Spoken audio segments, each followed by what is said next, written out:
I just wanted to highlight something at the beginning of each month. Starting today, we're going to try to take the first week of the month just to kind of give some updates to our church family. We'll either do that here in the service like I'm going to do today, or we'll send out a little video to our church family. But we just wanted to kind of highlight a couple of things that are going on in our church and just keep you updated on the progress of what God's doing here in regards to our Ancient Wells New Seasons project and our 3 gifts to the city. We are so thankful to be back home. Are you thankful to be back in our building? Yeah. This is, I think, week 3 or 4, and it's just been great to have everyone back here at the church, and we're so thankful for the completion of what we called Stage 1, which allowed us to complete this balcony that has over 150 seats up there. Hello, everybody that's up there in the balcony. We're super thankful for you. They're waving back. You can't see that down below, but that's great. But we also were able to complete a number of offices in our second level of the south part of our building. And those offices allow us to move our staff that was in the house, the ministry house on our property, into this building and clear out that house so that we can begin to remodel that and update that to become our new counseling center, which helps us fulfill one of the gifts to the city, which is more access and more biblical counseling freely offered to our people and to our community. So we're so excited about that. And many of you got to walk through the building when it was still in construction at a prayer and praise time a few months ago. And at our next prayer and praise, our last one of the year here in a few weeks here in May, we're going to just have an open house. You'll be able to walk through that area and just kind of see the completion that's been done there. So we wanted you to just be able to see that. We're excited for that. But one of the other things I wanted to highlight is as you walked in this morning, our ushers and greeters were trying to give you this bulletin.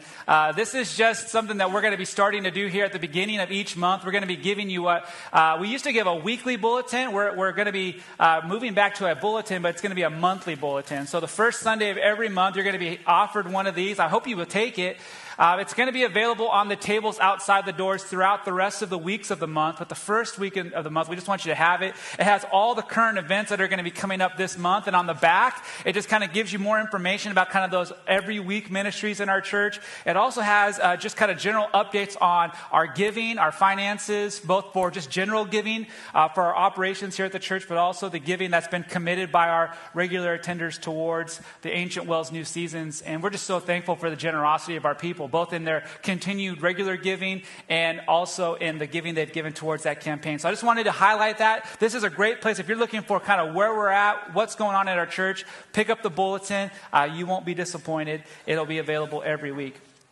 Last little update before we dive into the word this morning is just we are in the process now of beginning to plan for Stage 2. We've talked a little bit about those plans, but we are in conversations and meetings with our architects, our builders, our ministry leaders and staff, looking at the plans for what we're calling Stage 2, which is going to be updating the gymnasium, our old gymnasium, which is now a major area of ministry for both our children's ministry, D6, and also other ministries doing training and events in there. So we'll be updating that space. We're going to be updating the new counseling center and then preparing to build a new training center right next to that counseling house that's going to be able to, again, help us be able to have more space to train, be able to put on conferences that we do, to be able to minister to our church and to community. So we're continuing to have those conversations. We'll keep you apprised as more information becomes available. But I'm just inviting our church family, our regular attenders, just to be praying that God would continue to guide our steps. There's so many decisions, so many conversations that go into those types of things, and God has been guiding us